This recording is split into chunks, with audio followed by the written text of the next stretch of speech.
मुख्य कथा हूँ देखु समुदाय पदवी संख्या हूँ 160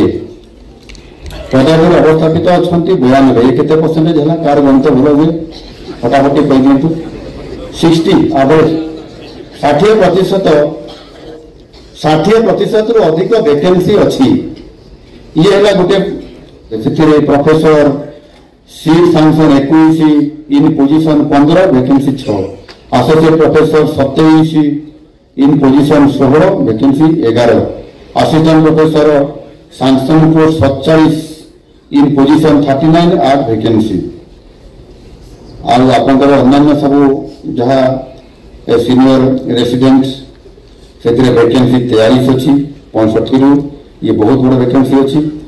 आपर जेआर जूनियर रेसिडेंट यहाँ पोजिशन सैंक्शन भी 0 पोजिशन भी 0 वैकेंसी 0 सब 0 खोलिबा प्रस्ताव जाइए प्रस्ताव जाइए लिखा अच्छा हो